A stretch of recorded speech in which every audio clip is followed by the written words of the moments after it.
एक समय की बात है। एक छोटे से गांव के पास एक जंगल था। वह जंगल बहुत घना और हरा भरा था। उस जंगल में कई तरह के जानवर रहते थे, जिनमें एक गोलू नाम का हाथी था। गोलू बहुत ही प्यारा और दयालु हाथी था, लेकिन वह थोड़ा शर्मीला था। जंगल में उसके बहुत सारे दोस्त थे, जैसे कि गिलहरी, खरगोश और एक लोमड़ी। वह सब एक दूसरे के काफी अच्छे दोस्त थे। एक दिन की बात है। जंगल में बहुत तेजी से भारी बारिश होने लग जाती है और बिजलियां जोरों जोरों से कड़कड़ाने लगती है। जंगल में भारी बारिश होने के कारण सभी जानवर घबराकर अपने अपने घरों की तरफ दौड़ने लग जाते हैं।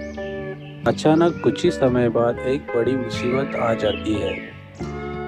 जंगल के बीचों बीच एक नदी उफान पर आ गई और वह रास्ता बंद कर दिया, जिससे जानवरों को दूसरे जंगल में जाना था।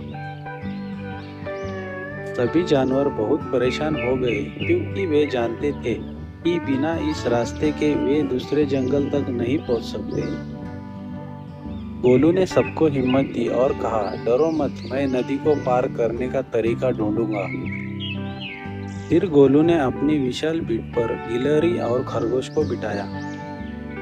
फिर गोलू कहता है, मैं एक एक कर तुम सबको उस नदी के पार ले जाऊंगा। फिर गोलू तैरते हुए उस नदी के पार खरगोश और गिलहरी को ले जाता है। उसी तरह गोलू थोड़ी देर बाद हिरन को नदी पार करवाता है। थोड़ी ही देर बाद वह लोमड़ी को भी उस नदी के पार ले जाता है। गोलू ने अपना साहस दिखाते हुए सभी जानवरों को नदी पार करवाया। गोलू के कारण बाकी जानवरों ने सुरक्षित रूप से नदी पार की और वे सब दूसरे जंगल में पहुंच गए। सभी जानवरों ने गोलू का शुक्रिया अदा किया। अगले दिन की बात है। मौसम ठीक हो जाता है। सभी जानवर जंगल में इकट्ठा हो जाते हैं। सभी जानवर गोलू की बहादुरी को देखकर हैरान रह गए थे और उस सभी जानवरों ने गोलू का धन्यवाद किया।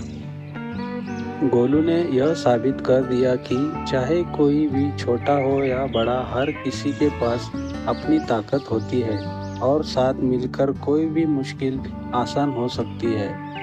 इस कहानी से हमें यह सीख मिलती है, एकता में शक्ति है और हर किसी का योगदान महत्वपूर्ण होता है।